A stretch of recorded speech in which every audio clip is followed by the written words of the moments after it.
Ok, première carte qui tombe, j'ai la carte de l'impératrice, donc on va approfondir parce que ça promet, je sens.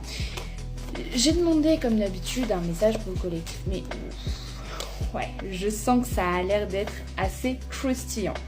Donc, alors déjà, instantanément on parle de rencontre. Je veux pas partir sur un tirage sentimental, ok, mais on me parle de rencontre. Et je pense que ça a son importance parce que ça a une importance sur votre cheminement mental et votre organisation personnelle et votre équilibre.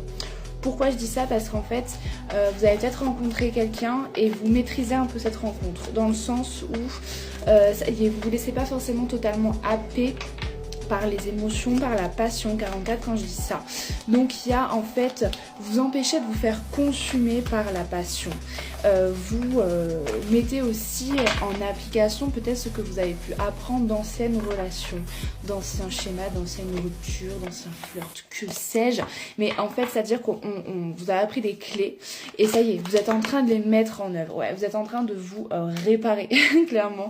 Vous êtes en train de vous réparer par rapport à des schémas qui ne fonctionnent plus, carrément, qui ne fonctionnent plus. On voit que ce sont des schémas qui vous isolent, qui vous mettent en fait dans comme dans un espèce de combat, peut-être avec l'autre, et aussi dans une certaine solitude. Il y a un chagrin qui s'installe, il y a de la tristesse, il y a un petit peu de mélancolie. On a l'impression en fait de toujours devoir marcher sur des œufs. Il y a un peu cet esprit-là, je ressens. Et là, du coup, on laisse tomber tout ça pour aller vers un nouveau, un bonheur, une guérison.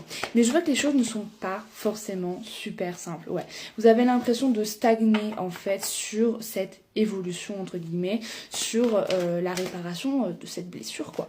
Vous avez l'impression de stagner et vous avez l'impression de ne pas y arriver. Donc on va aller approfondir là-dessus pour voir quel est le conseil pour vous, comment est-ce qu'on peut vous conseiller pour sortir de cette attente, de cette immobilisation comme si actuellement vous tout simplement vous n'y arrivez pas. Je pense, j'entends déjà peut-être que ça bouge plus que vous ne le pensez, mais peut-être que factuellement, je veux dire, il n'y a pas d'action dans la matière, donc vous avez l'impression qu'il n'y a rien qui bouge de minute 22.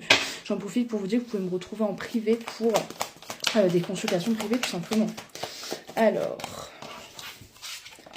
ouais, j'ai la carte de la mort, donc on est sur un renouveau, sur une fin de cycle, tel le phénix qui renaît de ses cendres.